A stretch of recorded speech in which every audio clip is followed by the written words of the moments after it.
नहेम्या अध्याय 3.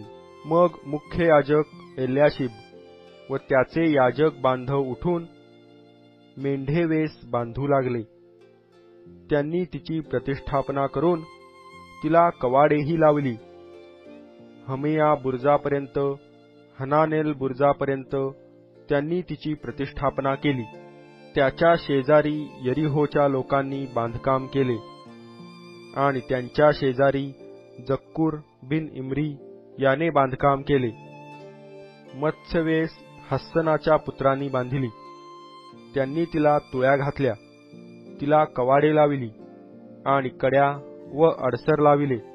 त्याच्या शेजारी मरेमोत बिन उरिया बिन हक्कोस याने डागडुजी केली.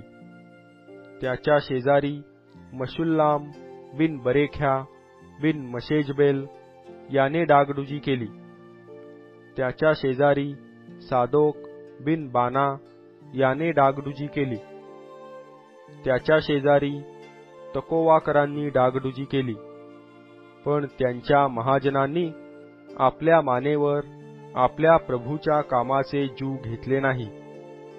जुन्या वेशीची डागडुजी यहोयादा बिन पासेहा व मशुल्लाम बिन बसोदया यांनी करून तिला तुळ्या घातल्या, तिला कवाडे लाविली आणि कड्या व अडसर लाविले. त्यांच्या शेजारी मलत्या गिबोनी व यादोन मेरोनोथी यांनी आणि गिबोन व मिस्पा येथील जे लोक महानदाच्या पश्चिमेकडील प्रांतांच्या अधिपतीच्या सत्तेखाली होते त्यांनी डागडुजी केली. त्यांच्या शेजारी सोनारांपैकी उज्जियल बिन हरहया याने डागडुजी केली. त्याच्या शेजारी गांध्यांपैकी हनन्या याने डागडुजी केली. त्यांनी रुंद कोटापर्यंत यरुशलेमेची मजबूती केली. त्याच्या शेजारी यरुशलेम जिल्ह्याच्या अर्ध्या भागाचा अधिकारी रफाया बिन हूर याने डागडुजी केली. त्याच्या शेजारी यदाया बिन हरुमफ याने आपल्या घरासमोरच्या तटाची डागडुजी केली. त्याच्या शेजारी हत्तुश बिन हशबन्या याने डागडुजी केली. मल्किया बिन हरिम आणि हशुब बिन पहतमवाब यांनी दुसऱ्या एका भागाची व भट्टी बुर्जाची डागडुजी केली. त्याच्या शेजारी यरुशलेम जिल्ह्याच्या अर्ध्या भागाचा अधिकारी शल्लूम बिन हल्लोहेश व त्याच्या कन्या यांनी डागडुजी केली. खोरेवेशीची डागडुजी हनून व जानोहेकरांनी केली. त्यांनी ती बांधून तिला कवाडे, कड्या व अडसर लाविले. तसेच उकिरडावेशीपर्यंत 1000 हात कोट बांधिला. उकिरडावेशीची डागडुजी बेत हक्करेम जिल्ह्याचा अधिकारी मल्किया बिन वेखाब याने केली. त्याने ती बांधून तिला कवाडे, कड्या व अडसर लाविले.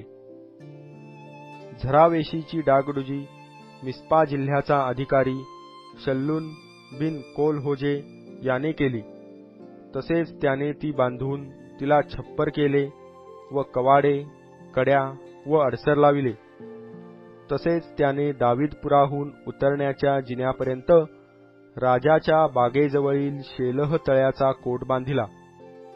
त्याच्या शेजारी बेत सूर जिल्ह्याच्या अर्ध्या भागाचा अधिकारी नहेम्या बिन अजबुक याने डागडुजी केली. ती त्याने दाविदाच्या थडग्यांसमोर तेथे केलेल्या तळ्यापर्यंत वीरगृह नामक ठिकाणापर्यंत केली. त्याच्या शेजारी लेव्यांपैकी रहूम बिन बानी याने डागडुजी केली. त्याच्या जवळच कैला जिल्ह्याच्या अर्ध्या भागाचा अधिकारी हशब्या याने आपल्या जिल्ह्यातर्फे डागडुजी केली. त्याच्या शेजारी त्यांच्या भाऊबंदांपैकी कैला जिल्ह्याच्या दुसऱ्या अर्ध्या भागाचा अधिकारी बवई बिन हेनादाद याने डागडुजी केली. त्याच्या शेजारी दुसऱ्या एका भागी जेथे कोट वळसा घेतो व शस्त्रागाराकडे जाण्याची चढण लागते तेथे मिस्पाचा अधिकारी एजेर बिन येशुवा याने डागडुजी केली. त्याच्या शेजारी कोट वळसा घेतो तेथून मुख्य याजक एल्याशिब याच्या घराच्या दारापर्यंत बारूक बिन जब्बई याने आस्थेने दुसऱ्या एका भागाची डागडुजी केली. त्याच्या शेजारी एल्याशिबाच्या घराच्या दारापासून एल्याशिबाच्या घराच्या शेवटापर्यंत मेरेमोत बिन उरिया बिन हक्कोस याने दुसऱ्या एका भागाची डागडुजी केली. त्याच्या शेजारी तळवटीत राहणारे याजक यांनी डागडुजी केली. त्यांच्या शेजारी बन्यामीन व हशुब यांनी आपल्या घरासमोरच्या भागाची डागडुजी केली. त्यांच्या शेजारी अजऱ्या बिन मासेया बिन अनन्या याने आपल्या घरानजीक डागडुजी केली. त्याच्या शेजारी अजऱ्याच्या घरापासून कोट वळसा घेतो तेथवर व कोपऱ्यापर्यंत बिन्नुई बिन हेनादाद याने दुसऱ्या एका भागाची डागडुजी केली. कोट वळसा घेतो त्यासमोर गारद्यांच्या अंगणाजवळ राजमंदिराबाहेर असलेल्या उंच बुरुजाची डागडुजी पलाल बिन उजई याने केली. त्याच्या शेजारी पदाय बिन परोश याने डागडुजी केली. नथिनिम हे ओफेलात पूर्वेकडल्या पाणीवेशीसमोर व पुढे आलेल्या बुरुजापर्यंत राहत होते. पदायाच्या शेजारी पुढे आलेल्या मोठ्या बुरुजासमोर ओफेलच्या कोटापर्यंत तकोवाकरांनी डागडुजी केली. घोडेवेशीपासून याजकांनी आपापल्या घरांपुढे डागडुजी केली.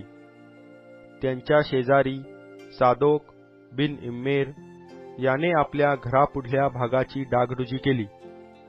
त्याच्या शेजारी पूर्ववेशीचा द्वारपाळ शमाया बिन शखन्या याने डागडुजी केली. त्याच्या शेजारी हनन्या बिन शलेम्या आणि साल्फाचा 6वा पुत्र हनून यांनी दुसऱ्या एका भागाची डागडुजी केली. त्याच्या शेजारी मशुल्लाम बिन बरेख्या याने आपल्या कोठडीपुढे डागडुजी केली. त्याच्या शेजारी सोनारांपैकी मलकिया याने नथिनिम व व्यापारी यांच्या घरापर्यंत सभावेशीसमोर कोपऱ्यावरच्या कोठीपर्यंत डागडुजी केली. कोपऱ्यावरच्या कोठीपासून मेंढेवेशीपर्यंत सोनारांनी व व्यापाऱ्यांनी डागडुजी केली.